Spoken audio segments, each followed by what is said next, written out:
అలా శుభ సూచికాలన్నీ ఉన్నాయండి. అలా ఉండి నదులన్నీ చక్కగా పారుతున్నాయి.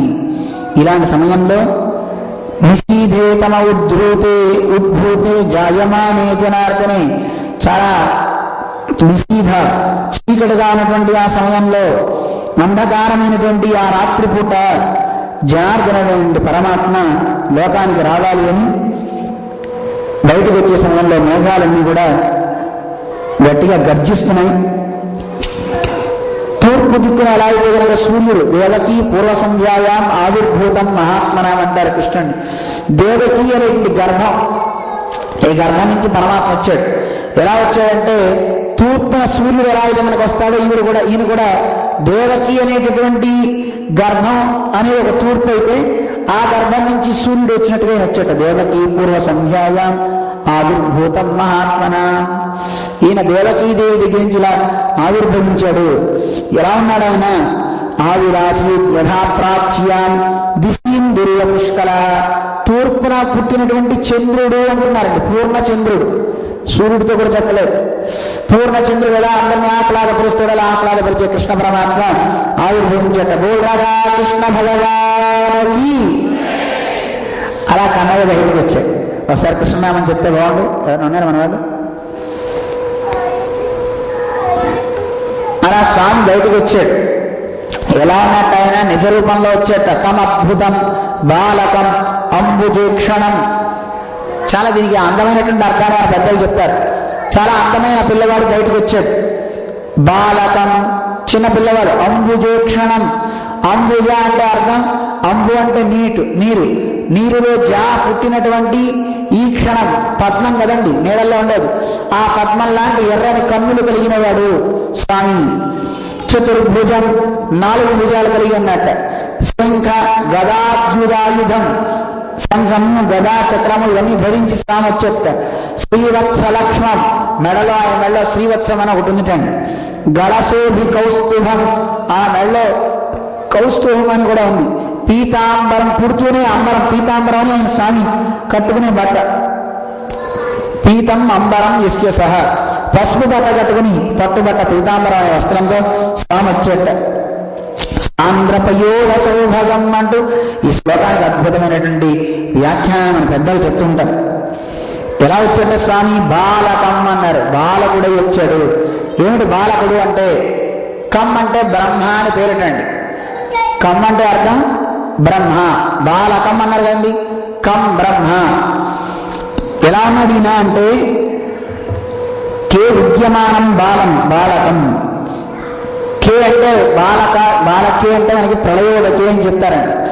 ప్రళయోదకంలో అంటే బాగా లోకాలన్నీ చేసినటువంటి ప్రళయోదకంలో పడుకున్నటువంటి బాలులా ఉన్నట్టండి స్వామి. ఆ ప్రళయోదకంలో స్వామి పడుకొని వటపత్రం మీద వేరే నోట్లో పెట్టుకున్నాడని అంటారు కదండి. కరారవిందేన పదారవిందం పదారవిందే వినివేశయంతం వటస్య పత్రస్య పుటేశయానం బాలం ముకుందం మనసా స్మరామి అని చెప్తారు కదా. అందువల్ల బాలకం అంటే అర్థం ప్రళయోదకంలో శ్రీంచినటువంటి బాలుడు ఈ స్వామి అంటున్నారు. ఎందుకలా నోట్లో పెట్టుకున్నాడండి స్వామి అంటే, ఆ స్వామి ఒకసారి అందరూ అన్నట్టు, అయ్యా నీ పాదోదకం పావనం శుభం అని అందరూ చదువుతున్నట్ట. అంటే ఈయనకి అనిపించిందట, విహాయ పీయూషరసం మునీశ్వరా. లోకంలో ఎవరు కూడా మంచి పానీయాలు తాగడం మానేశారు. మునీశ్వరులైన వాళ్ళంతా కూడా మామూలు నీళ్లు తాగటం లేదు. ఏం తాగుతున్నారు వాళ్ళంతా? మదీయ మదంగ్రి రాజీవర సంపిబంతి కిం. దేవుడికి ఒక ప్రశ్న వచ్చిందట, ఎందుకని నా పాద తీర్థాన్ని అందరూ తాగాలని అర్రులు చేస్తున్నారు? పిబంతి కిం, ఎందుకు అని అనుమానం వచ్చిందా పరమాత్మకి. అనిపించింది ఒకసారి నా పాదోదకం నేనే తాగి చూద్దాం అనుకున్నట్టండి. తాగి చూద్దాం అనుకుంటే అందరూ చూస్తున్నట్ట. అయితే సరే వీళ్ళు ఎవరు చూడకుండా ఉండాలి అని అందరినీ లోపల తన బొజ్జలో పెట్టేసుకున్నట్ట. ప్రళయోదకంలో ఎవరు వృద్ధుడు కానీ బ్రహ్మ కానీ ఎవరు లేరు, అందరు లోపలికి వెళ్ళిపోయారట ప్రళయోదకంలో. ఈయన వటస్య పత్రస్య పుటేశయానం, ఆ మర్రాకు మీద స్వామి పడుకుని ఎవరు చుట్టలేదు కదా అని అటు చూసాడు. ఎవరు లేరు అప్పుడు. వెంటనే ఆ వేలుని పెట్టుకుని నోట్లో బొట్టన వేలుని పెట్టేసుకున్నట్ట. కాలు వేలుని తీసుకుని ఎందుకు పెట్టుకున్నాయో ఇలాగా అంటే ఆ తీర్థ రసాన్ని ఒకసారి ఆస్వాదం చేసే స్వామి. అయితే మీకెలా తెలిసింది స్వామి అని అడగచ్చు. నిజానికి మన ఋషులందరూ క్రాంత దర్శనులు అంటారు ఋషులు. వాళ్ళందరికీ ఋషులు కనిపెట్టారండి. పరమాత్మ చేసిన ఈ కార్యాన్ని కనిపెట్టి ఓహో స్వామి అని. అంటే స్వామి జడ్జిమెంట్ ఇచ్చేట, నేను నా తీర్థం నేను తాగలేదండి, ముల్లోకాలన్నింటినీ వాటిని ప్రళయోదకంలో లోపల పెట్టేసాగా, మరి వాళ్ళకి ఏదో ఒక ఆహారం కావాలి కదా, వాళ్ళందరికీ మరి నా పాదరసం కావాలని అడుగుతున్నారు కనుక అందుకని నేను నోట్లో పెట్టుకుని ఆ బొట్టను వెళ్తే ఆ పాదామృతాన్ని వాళ్ళందరికీ అందించా అన్నట్టండి. ఆయనతో మాట్లాడడం చాలా కష్టం అండి పరమాత్మతో. రేపటి నుంచి వింటాంగా గోపికలతో ఎలా మాట్లాడాడు, ఏం చేశాడు, ఆయన పనులు ఎలాంటివని లీలలు అక్కడక్కడ ఉన్నాయి, చమత్కారంగా జరిగిన ఘట్టాలని చక్కగా చెప్పుకుందాం. అంటే ఈ వరుసలో వెళ్ళే కన్నా రాక్షసులను చంపాడు, వాళ్ళని చంపాడు, వీళ్ళని చంపాడు అని వద్దు, ఏం లీలలు చేశాడో రేపు చెప్పుకుందాం మనం. అటువంటి స్వామి బాలకం అంటే ప్రళయోదకంలో ఉన్న స్వామి అని చెప్తున్నారు. అదే కాదండి, బాలకం అంటే బాలానాం కం యస్మాత్ సహ బాలక అని మనం చెప్తున్నారు. అంటే బాలకులు అంటే అజ్ఞానులు అని కూడా చెప్తారు. బాలుడు అంటే ఏం తెలియని వాడు కదండి, ఏమన్నా తప్పు చేస్తే ఏమంటారు, వాడు బాలుడు రా, వాడికి ఏం చేస్తున్నాడు, వాళ్ళని అనకంటారు కదండి. అలాంటి బాలకులైనటువంటి గొల్ల పిల్లలతో కలిసి ఈ స్వామి వాళ్ళందరికీ సుఖాన్ని ఇచ్చేట, అందువల్ల నీకు పేరు బాలక అని చెప్తున్నారు. ఇలా బాలక అంటే ఇంకో పదం కూడా చెప్తున్నారండి. ఈయన స్వామి శయనించున్నప్పుడు ఆయన యొక్క నాభి కమలం నుంచి పరమాత్మ వచ్చేటండి, చతుర్ముఖ బ్రహ్మ. ఆ చతుర్ముఖ బ్రహ్మ బాలకుట్టండి.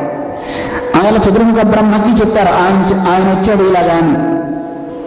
అలాగే బాలక అంటే బాలుడు అంటే జ్ఞానం కలిగిన వారని కూడా అర్థం ఉందండి.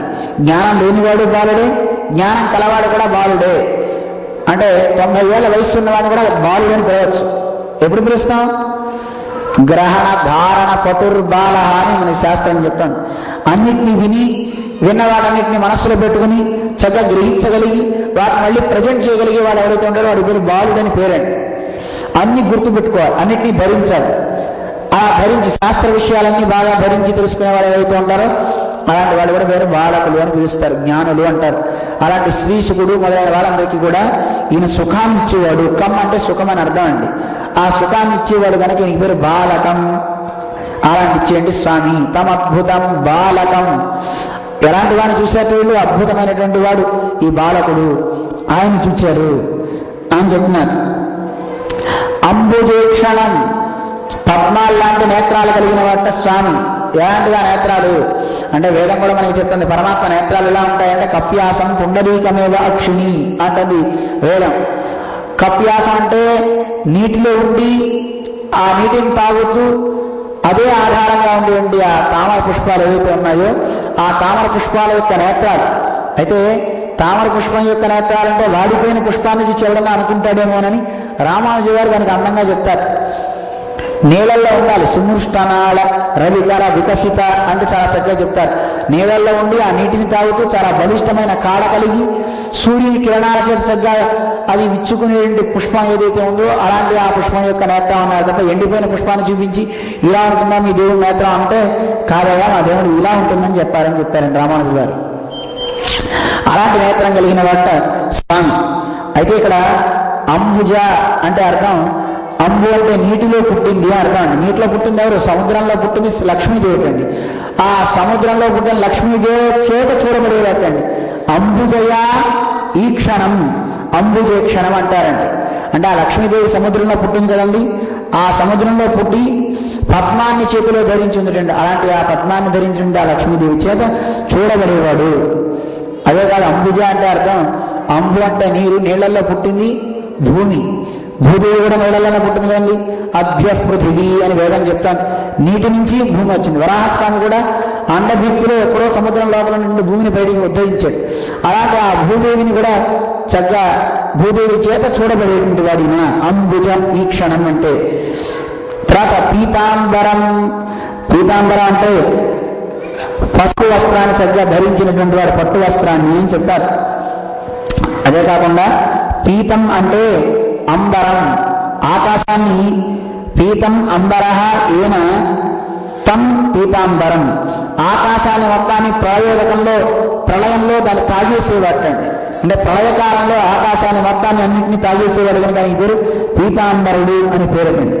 ఇలాంటి వాడు సాంద్ర పయోధ సౌభగం, దట్టమైన మేఘం వలె అందమైనటువంటి శరీర కాంతి కలిగిన వాడు. మేఘం నీటిలో బాగా నీరు కలిగిన మేఘం ఎలా అయితే ఉంటుందో అలాంటి మేఘం యొక్క ఛాయ కలిగిన వాడు అండి. నల్లగా ఉంటాడు అనమాట. మేఘం బాగా నీళ్ళు ఎలా అయితే నీళ్ళతో ఉన్న మేఘం ఏ రంగుతో ఉంటుందో అలాంటి రూపంట స్వామి రూపం. అలాంటి రూపంతో నిండి ఉన్నాడనమాట. అయితే ఇక్కడ సాంద్ర అంటే అర్థం, సాంద్రం అంటే బ్రహ్మానందంతో నిండి ఉండి ఆ ఆనందాన్ని ఏం చేస్తాడు ఈయన? సాంద్ర బ్రహ్మానందంతో ఉండి పయః అంటే అమృతం. అమృతం అంటే ఇక్కడ మోక్షం అని అంటారు. ఆ మోక్షాన్ని దదాతి దా ఇచ్చేవాడు. సాంద్ర పయోద అంటే పయస్ అంటే అమృతాన్ని, దా ఇచ్చేవాడు. అమృతం అంటే మోక్షం. మోక్షం అనేటటువంటి దాని రసాన్ని అందరికీ ఇస్తాడు పరమాత్మ. ప్రతివాడికి మోక్షాన్ని ఇచ్చేవాళ్ళ ఉన్నాడు స్వామి. ఆయన స్వామి ఉద్యదాయుధం, ఆయుధాలన్నీ ధరించి ఉన్నాడు. ఎలాంటి ఆయుధాలు? అవన్నీ ప్రయోగించడానికి వీలైనటువంటి ఆయుధాలు, శంఖము చక్రము ఇవన్నీ కలిగి ఉన్నట్ట. అలాంటి ఆయుధాన్ని స్వామి ధరించాడు అని ఆ స్వామి యొక్క సౌందర్యాన్ని చెప్తూ చాలా చక్కగా ఈ యొక్క చిన్న శ్లోకానికి చాలా రోజులు చెప్తారు మన పెద్దలు. అలాంటి అద్భుతమైనటువంటి శ్లోకం అన్నమాట. ఒకసారి నేను చెప్తాం, అందరూ చెప్పండి. తమద్భుతం బాలకం అంబుజేక్షణం చతుర్భుజం శంఖ గదాది ఉదాయుధం శ్రీవత్సలక్ష్మం గళశోభికౌస్తుభం పీతాంబరం సాంద్రపయోల సౌభగం. ఇలా స్వామి అన్ని ఆభరణాలతో చక్కగా అవతరించేట. దీన్ని చూచి విస్మయోత్ఫుల్ల విలోచనో హరిం సుతం విలోక్య ఆనక బిందుభిస్తదా. వాళ్ళంతా ఆనందించిపోయాడు. మన వసుదేవుడు ఏం చేయాలో తెలియదు. వెంటనే ఆయన మనస్సులను ఒకసారి స్మరించి 10,000 అయుత మాపులతో కదా 10,000 గోవులను దానం చేసేస్తానని మనస్సులను భావించేసేటండి ఆయన. పాపం పుత్రోత్సాహం చూడండి, పిల్లవాడు పుట్టాడని అందరికీ స్వీట్స్ పంచుకొని అన్ని చేసుకోవాలి, కానీ ఏం చేసుకోలేని స్థితి. లోకంలో సంతానం పుడతారు, కానీ ఆ పుట్టే ప్రతివాడు తల్లి తండ్రికి బంధకాలను ఏర్పరిచేవాడు. కానీ ఈయన పుట్టాడు, పుడితేనే తల్లిదండ్రి యొక్క బంధాలను తెంచేశాడు. అందుకే మనకి వేదం చెప్తాను, స ఉశ్రేయాన్ భవతి జాయమానః అని వేదం చెప్తాను. సహ అంటే పరమాత్మ, శ్రేయాన్ అంటే శ్రేయస్సుని, భవత్యేవ జాయమాన అవన్నీ కలిగిస్తూనే పుడతాడు. ఈ ఊ అనే పదాన్ని ఒక్కొక్క దాని దగ్గర చేరుస్తారు. స ఉశ్రేయాన్ భవతి అంది కదండి. ఈ ఊ అంటే ఏవా, దానికోసమే అని చెప్తున్నాను, ఏవా అనే అర్థాన్ని. సహ పరమాత్మ, శ్రేయాన్ పక్కన పెట్టామనుకోండి, శ్రేయానేవ భవతి జాయమాన, ఇతను శ్రేయస్సుని కలిగిస్తూనే పుడతాడు. మళ్ళీ ఏవా భవతి పక్కన పెట్టామనుకోండి, సహ శ్రేయాన్ భవత్యేవ జాయమాన, అతని శ్రేయస్సుని కలిగిస్తూనే పుడతాడు. ఒక్క మాట చూడండి ఎన్ని అర్థాలు వస్తుందో. అతను శ్రేయస్సుల్ని కలిగిస్తూ పుడతాడు. అతను శ్రేయస్సుల్ని కలిగించడానికే పుడతాడు, కలిగిస్తూనే పుడతాడు. ఎంత అందంగా చెప్తారో ఈ ఏవ పదాన్ని అటు ఇటు పెడుతూ. అంటే పరమాత్మ తాను పుడుతూ అందరికీ మంగళాలు ఇచ్చేవాడు, పుట్టాక మంగళాలను ఇస్తాడు. ఆయన జన్మ, ఆయన కర్మ చాలా దివ్యమైనవి కదండి. ఆయన పుట్టగానే అమ్మా నాన్న సంఖ్యలు తెగిపోయినాయి. అంధకారంతో ఉన్నటువంటి ఆ జైలంతా కూడా చాలా కాంతియుతం అయిపోయింది. ఎవడు కూడా అక్కడ పరమాత్మ పుట్టాడని తెలుసుకోవడానికి వీలు లేకుండా అసలు పుట్టగానే అందరూ ఏడుస్తారు. నేడకుండా చక్కగా చిరునవ్వు నవ్వుతూ ఆయుధాలను పట్టుకుని ఉన్నాడు. మనమైతే ఏడుస్తాం, ఎందుకని అయ్యో ఈ సంసారంలో వచ్చి పడ్డామే అని కర్మకి ఆధీనమైపోయా మనం ఏడుస్తాం. ఆయన కర్మను తన చేతిలో పెట్టుకున్నాడు కనుక ఆయన ఏడారా నవ్వాడు. తల్లిదండ్రికి చతుర్భుజాలతో పుట్టిన వాడిని నేనే సుమా, మీకేం భయం లేదని చెప్తున్నాడు. తండ్రికి భయం వేస్తుంది, అయ్యో వీడు పుట్టాడు, రేపు పొద్దున ఏమవుతాడో ఎలా అవుతాడో అని మనం బాధపడాలి. పుట్టిన పిల్లవాడిని చూసి రేపు పొద్దున నాకు కీర్తి చేస్తాడో అపకీర్తి చేస్తాడో అని బాధపడతాం. కానీ ఈయన పుడితేనే తండ్రి యొక్క వైభవాన్ని పెంచే రూపాన్ని ధరించున్నట్టు స్వామి. అలా ఉన్న రూపాన్ని చూచి అమ్మ నాన్న ఇద్దరు చూస్తారు. వసుదేవుడు పరమాత్మను ప్రార్థన చేసేట. ప్రార్థన చేసిన తర్వాత ఈవిడికి తల్లికి తండ్రికి ఇద్దరికి చెప్పాను, నేను ఎవరినో కాదు, మీరు కొన్ని వేల సంవత్సరాలు నా కోసం తపస్సు చేశారు. పూర్వకాలంలో నేను పుష్ని గర్భుడిగా పుట్టాను. మీరిద్దరు కూడా 10,000 సంవత్సరాలు నా కోసం దేవ సంవత్సరాల్లో అన్ని వేల సంవత్సరాలు నా కోసం తపస్సు చేస్తే అప్పుడు నన్ను కోరారు, మీకు ఏం వరం కావాలో కోరుకోమన్నప్పుడు నీలాంటి కుమారుని నాకు ఇవ్వు అని కోరారండి వీళ్ళు. ఈ పృష్ణి సుతపుడు అనేవాళ్ళు. ఆ సుతపుడు పృష్ణి ఇలా కోరగానే స్వామి అన్నట్టు, నాలాంటి కుమారుడు ఉంటే నాలాంటి వాడు ఉంటుంది కదా పుట్టడానికి. అలా పుట్టాలంటే నేనే పుట్టాలి అని ఆ సుతపుడికి పురుషునికి ఇద్దరికి కూడా 3 జన్మల్లో 3 సార్లు అవతరిస్తా అని చెప్పేట అవతరించేట స్వామి. అలా అప్పుడు పురుషుని గర్భుడుగా అవతరించాడు. ఆ తర్వాత మళ్ళీ వీళ్ళే అదితి కశ్యపుడుగా ఉన్నప్పుడు ఈయన వామనుడుగా పుట్టేట. మళ్ళీ ఇది ఆకలి జన్మ వీళ్ళకి. ఇప్పుడు దేవకి వసుదేవుడుగా మీరు అవతరించాలి, మీకు పుడుతున్నాను అని చెప్పాడు. విచిత్రం ఏంటంటే రాముడు అప్పుడు ఇద్దరికి పుట్టాడు నలుగురుగా, రామ లక్ష్మణ భరత శత్రుఘ్నులుగా. ఒకే పరమాత్మ 4 రూపాయలతో పుట్టాడు. ఇప్పుడు ఒకే పరమాత్మ నలుగురికి పుట్టాడు, నలుగురుగా ఆయన్ని పెంచుకున్నారు. ఇప్పుడు చూడండి, దేవకి వసుదేవుడు ఒక ఇద్దరు తల్లిదండ్రులు, తర్వాత నంద యశోదులు ఒకళ్ళు. వీళ్ళకి ఆయన సంతానం అయిపోయాడు స్వామి. అలా సంతానమై పరమాత్మ నలుగురిని తల్లిదండ్రులుగా చేసుకున్నాడు. తల్లిలిద్దరు తండ్రులిద్దరు ఈయనకి కృష్ణుడికి. రాముడు ఒక తల్లిదండ్రులకే నలుగురిగా అవతరించాడు. అలాగా ఆయన భిన్న భిన్న రూపాలతో చేస్తే మన ఆళ్వాళ్ళు కూడా ఆండాళ్ళకి కూడా చెప్తాను, ఉరుత్తి మగనాయి కురందు ఊరి రోజులు ఉరుత్తి మగనాయి ఒడుత్తు వడరా. ఒకే రాత్రిలో ఒకరికి పుట్టాడు ఒకటికి, అదే రాత్రిలో ఇంకొకరికి పిల్లవాడిగా మళ్ళీ అక్కడ పెరిగాడు అని ఒక రాత్రిలో 2 తల్లులు ఎదురున్నట్టు ఈయన ఒకే రాత్రి. అలా ఈవిడ యొక్క పూర్వజన్మ వృత్తాంతాన్ని అంతా కూడా వసుదేవుడికి చెప్తాడు స్వామి. చెప్పిన తర్వాత ఈవిడ దేవకి దేవి పిల్లవాడిని చూస్తున్నా, అయ్యో నీకు ఏమిటి చతుర్భుజాలు, లోకంలో ఎవరన్నా చూస్తే విడ్డూరం అనుకుంటారా? చూడండి మన వాళ్ళందరికీ అంత విడ్డూరం అండి. కాస్త పిల్లవాడికి ఒక చెవి ఉండి ఇంకో చెవి లేదనుకోండి, మా వాడు చెవి లేదనగానే టీవీ వాడు వచ్చేస్తాడు, అవి చూపిస్తే ప్రపంచం అంతా వెళ్ళమని చూపించేస్తున్నాను. చెవి లేని పిల్లవాడు, ఈ పిల్లవాడిని చూడడానికి తండోపతండాలుగా వస్తున్నారు కెమెరామ్యాన్ మోహన్తో పలానా చూడండి, టీవీలో ఇలా వచ్చేస్తే చూడండి. చెవి లేకుండా పుడితే నువ్వు చతుర్భుజాలతో పుట్టావంటే ఇంకేమైనా ఉందా నాయన? 4 భుజాలతో పుట్టాడు, పుడుతూనే వస్త్రం పీతాంబరంతో పుట్టాడంటే ఇంకెంత లోకంతా గోల పెట్టేస్తుంది. కంసుడు నిన్ను ఎక్కడున్నా పట్టుకుంటాడు. చూడండి, దైవమే సాక్షాత్కారా పుట్టినా అజ్ఞానం అనేది ఆవరించేసి ఆ దైవాన్ని కూడా చూడలేని స్థితి ఏర్పడిపోతుంది. ఇదంటుంది ఉపసంహర విశ్వాత్మన్ రూపమేత చతుర్భుజం. ఉపసంహర అన్నది అమ్మ దేవకీదేవి.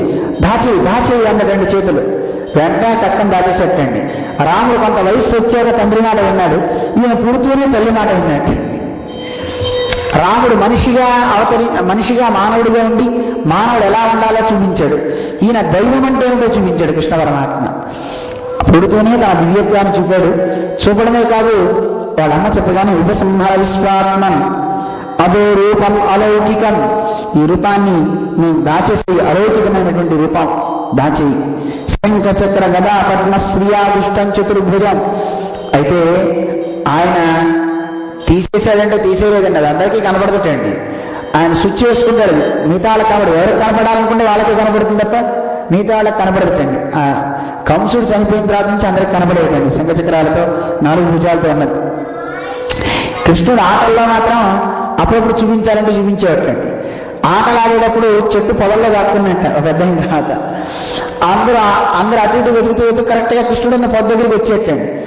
మరి కృష్ణుడు దొరికిపోతాడు, వెంటనే అందులో ఈ 2 భుజాలని బయటికి తీసేటండి. తీసి అలా నిలబడ్డటండి స్వామి. అరే ఇక్కడ లేడురా కృష్ణుడు అని వెళ్ళిపోయాటండి.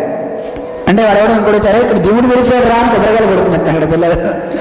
అంటే ఆ 4 భుజాలతో దేవుడు కన్నీ కనబడేది. వెంటనే ఆ 2 చేతుల్ని ఎప్పుడైనా చూపించాలనుకుంటే ఆ 2 చేతుల్ని చూపిస్తాడు, వద్దనుకుంటే లోపల పెట్టేసుకుంటాడు. అంటే పెట్టుకోవడం అంటే దాయసి సంచిలో పెట్టుకోవడం ఏముండదండి. అయ్యో ఇంట్లో పెట్టొచ్చని మళ్ళీ తెచ్చుకుంటే 2 భుజాలని ఉండదండి, ఎప్పుడూ ఉంటాయి చతుర్భుజాలు. అవసరం వాడు చూడాలి ఎదుటివాడు అనుకుంటే వాడికి చూపిస్తాడు, అందరికీ ప్రకటన అయ్యేది కాదు. అలాంటి స్వామి అక్కడ పుట్టిన తర్వాత అమ్మ చెప్పగానే సరైన వాటన్నింటినీ దాచేస్తాడు స్వామి. అమ్మ మాట విన్నట్ట వెంటనే ఆవిడే మత్తులోకి వెళ్ళిపోయింది. అక్కడంతా కూడా ఉన్నవాళ్ళంతా కూడా అలాగే నిద్రలో ఉన్నారు. ఇతను వసుదేవుడు ఎక్కువ ఇక్కడ వర్ణన మనకి ఇలా పోతనమాత్రలో చాలా అందంగా వర్ణించారు. ఇక్కడి నుంచి వసుదేవుడు పరమాత్మ శిరస్సును వహించి నన్ను గోకులాన్ని నందవ్రజానికి తీసుకుపోతాడు.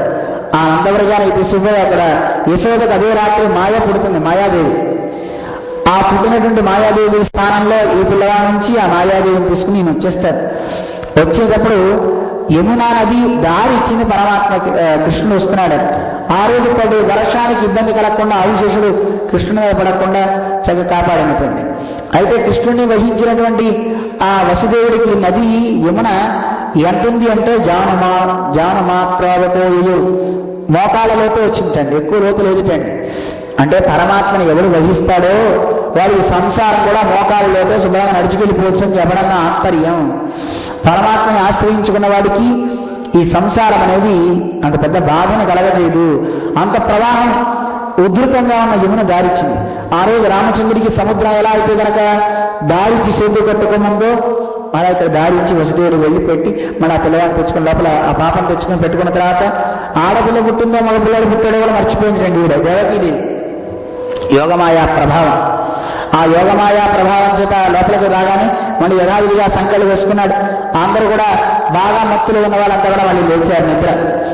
అలా లేచిన తర్వాత ఈ పిల్ల యొక్క ఏడుపు వినపడింది లోపలికి వినపడగానే అక్కడ ద్వారపాలకులంతా లేచారు.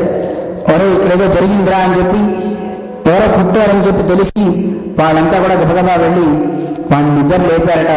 నరకాసుకున్న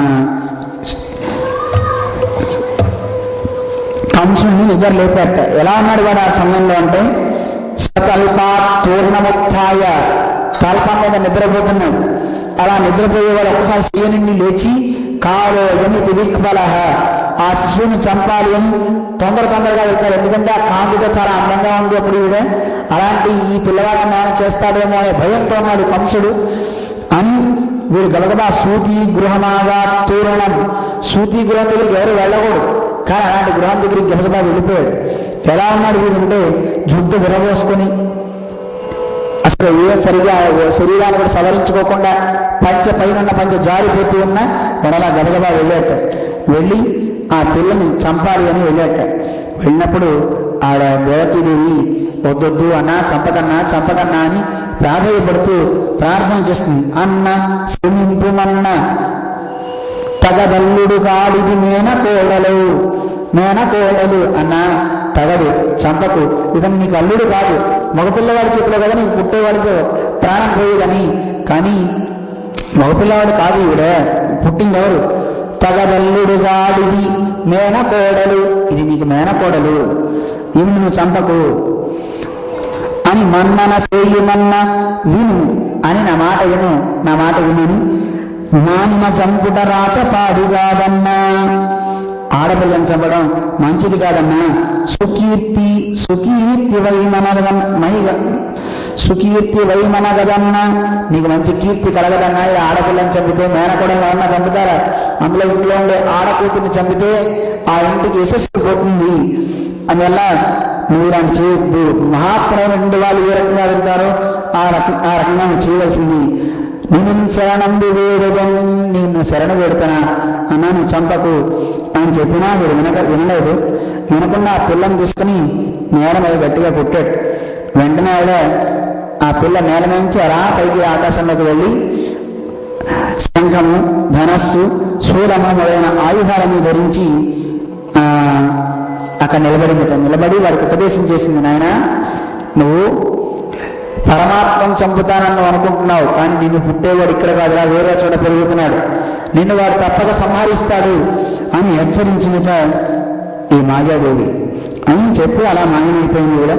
అలా భాషించి వెళ్ళినటువంటి ఈ మాయాదేవి ఎవరైతే ఉందో ఇందాక మనం చెప్పుకున్నాం కదా, దుర్గా, చండీ, కాళీ, ఆ పేర్లతో పిలువబడుతూ భక్తులందరినీ కూడా కాపాడుతుంది ఆవిడ అని చెప్పి అన్నారు. అటువంటి ఈవిడ చెప్పి వెళ్ళిన తర్వాత కంసుడికి బాధ కలిగింది. అయ్యో నేను అంత మూర్ఖుణ్ణి, శత్రుపక్షం అనుకుని మన స్వజనాన్నే అందరినీ నేను చంపేసుకున్నానే, మన వాళ్ళందరినీ చంపేసుకున్నానే అని వసుదేవుడు కాళ్ళు పట్టుకున్నట్ట, దేవకీదేవి చెల్లెల యొక్క కాళ్ళు పట్టుకున్నట్ట, తప్పైపోయిందన్నట్ట. ఇలా ఇక్కడ వాళ్ళని ప్రాధాన్యపడి వాళ్ళ బంధం ముక్తుల్ని చేస్తారు. వాళ్ళ చక్కగా రాజ్యంలో ఉంటారు. ఆ తర్వాత అక్కడ నందుడు వాళ్ళ ఇంట్లో కృష్ణుని యొక్క ఉత్సవాలు జరుపుకుంటుంటారు. మగపిల్లవాడు పుట్టాడు, అందులో నందుడు ఆ గోకులానికి మొత్తానికి రాజేమో. రాజు యొక్క సంతానం మగపిల్లవాడు పుట్టాడని ఊళ్ళో అంతా సంబరాలు చేసుకుంటూ, పెరుగులు చల్లుకుంటూ, వెన్నముద్దలు చల్లుకుంటూ, వాళ్ళకి బాగా సంపద కదండి, ఆ సంపదల్ని చక్కగా అందరూ ఒకళ్ళ మీద ఒకళ్ళు వేసుకుంటూ చాలా ఆనంద వేడుకల్లో ఉన్నారు. ఆ తర్వాత నందుడు ఇక్కడికి వస్తాడు కంసుడి దగ్గరికి. ఆ ఉత్సవాలని అయిన తర్వాత పిల్లవాడు ఉత్సవం జరిపి కప్పం కట్టడానికి వస్తాడు. వసుదేవుడికి తెలిసి వచ్చి వీళ్ళు మాట్లాడుకుంటారు. ఆ తర్వాత ఆయన నువ్వు ఇక్కడ ఉండద్దు, పిల్లవాడికి ఏమైనా ఇబ్బంది కలుగుతుంది, నువ్వు తొందరగా వెళ్ళి అక్కడికి అని చెప్పిన తర్వాత వెళ్ళే సమయంలో అక్కడ ఒక పెద్ద విరూపమైనటువంటి శరీరంతో పడి ఉన్న ఒక శవాన్ని చూస్తాడు. ఆవిడెవరో ఏమిటో రేపు మనం తెలుసుకున్నాం. జై శ్రీమన్నారాయణ.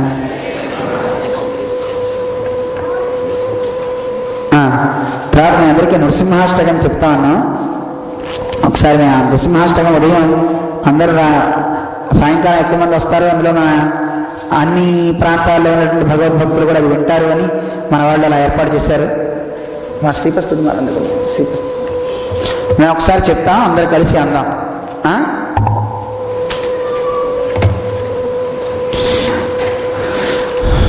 హరయే నమః, హరయే నమః, హరయే నమః. ఇప్పుడు మన హరియాష్టకం అయిన తర్వాత కృష్ణుడి వేషంలో వచ్చిన పిల్లలు వస్తారు, మన గోపికలు కూడా వచ్చారు ఇక్కడికి. సరిగ్గా ఒకసారి కృష్ణుడికి లోపల మనం ఇప్పుడే పుట్టినటువంటి మన కృష్ణుడికి ఆరగింపులు చేస్తున్నారు మన స్వాముల లోపల. మన ఈ స్తోత్రం అవగానే వెంటనే మనం పెరుమాళకి మంగళాశాసనం లోపల జరిగింది. హారతి ఇచ్చేసి మనం తీర్థ ప్రసాదాలు తీసుకుని ఈ గోపికలందరి చేత పరమాత్మకి హారతి ఇప్పించి మనం బయలుదేరుతాం. శ్రీపస్థితిమాల ఉంటే కనుక 288వ పేజీ. ఈ స్తోత్రంలో 4వ లైను నరసింహ నరసింహ వస్తుంది. అది వచ్చినప్పుడు అందరూ 2 చేతులు పైకెత్తి రావాలి. ఓం అస్మద్గురుభ్యో నమః. శ్రీమదకలంక పరిపూర్ణ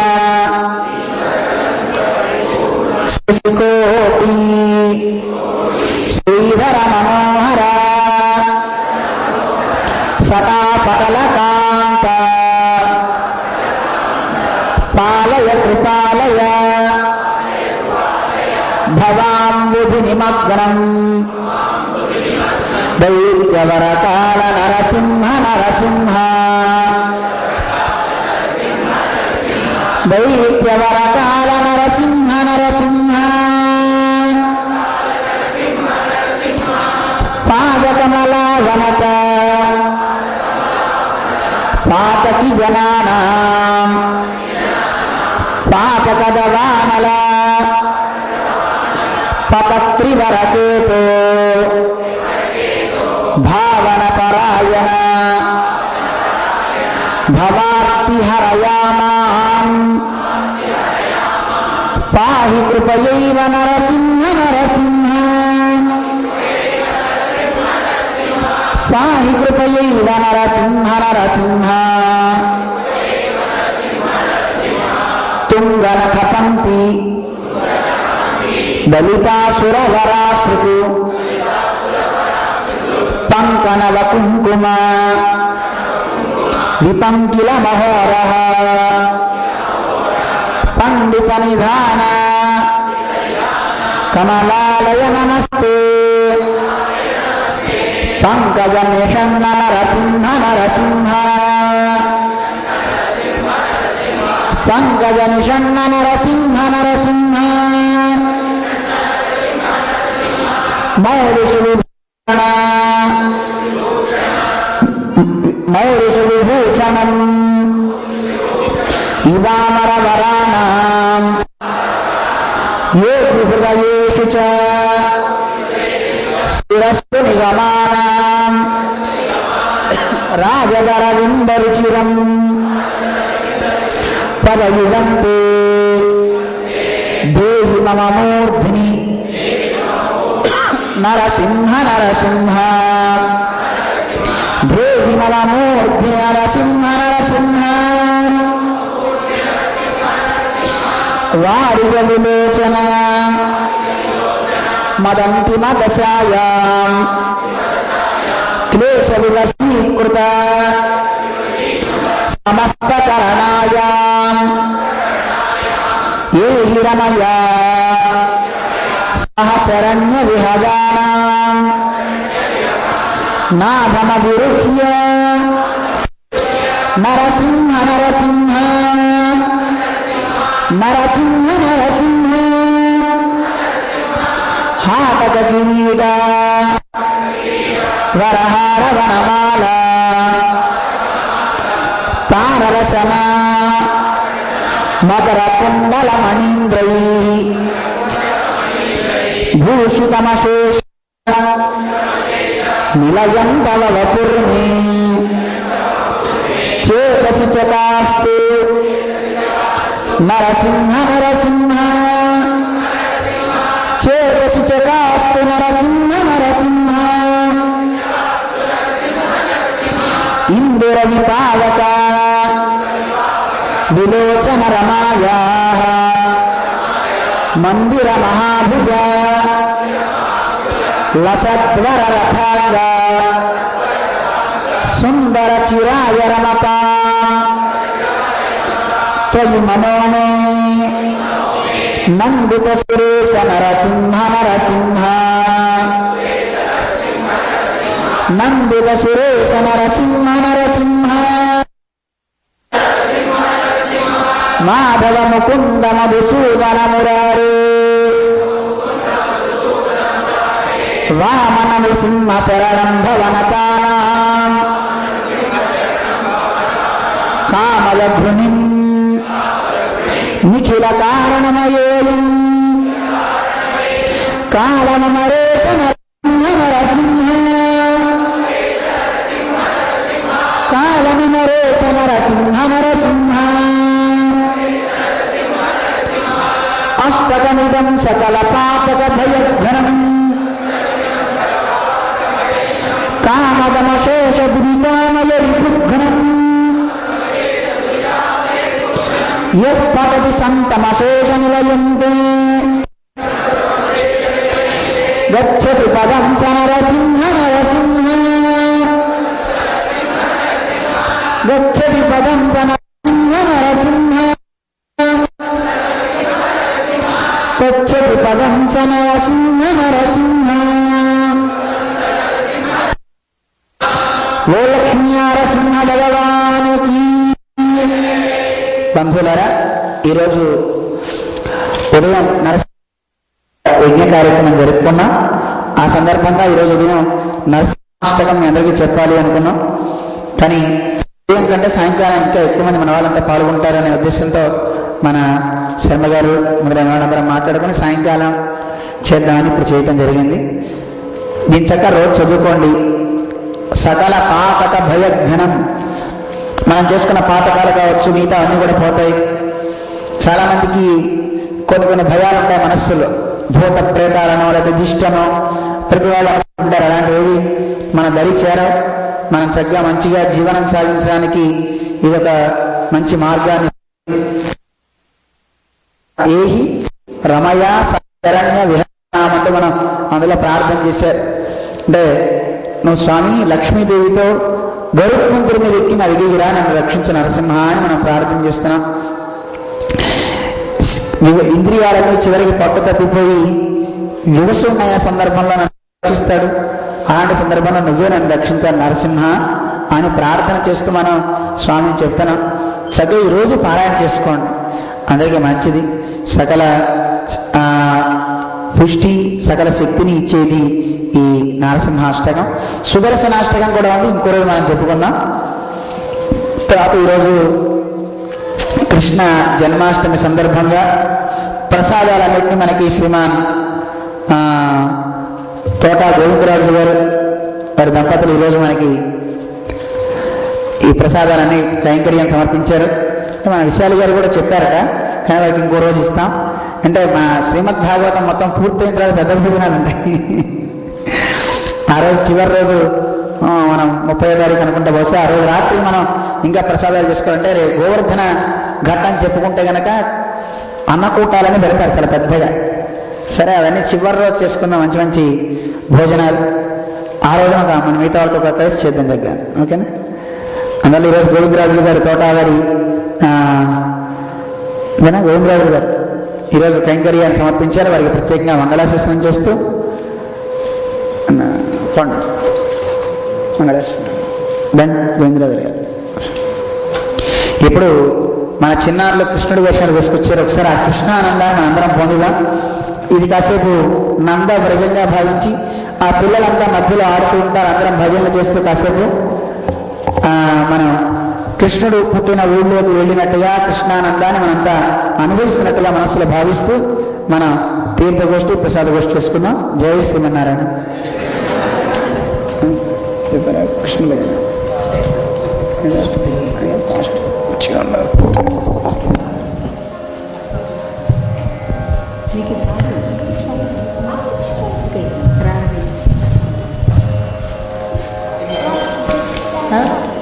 పాడుతున్నది పాడతారు పాడు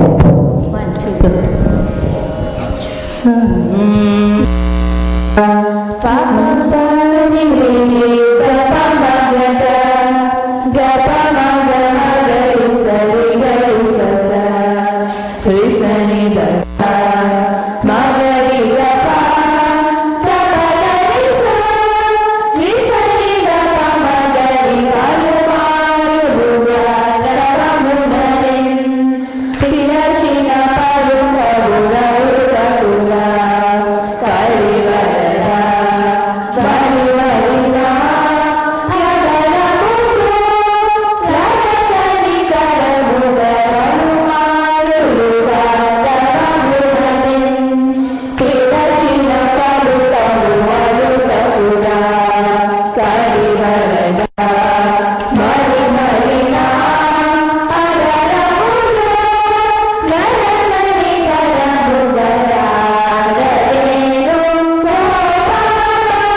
అందరూ నిలబడండి ఒకసారి.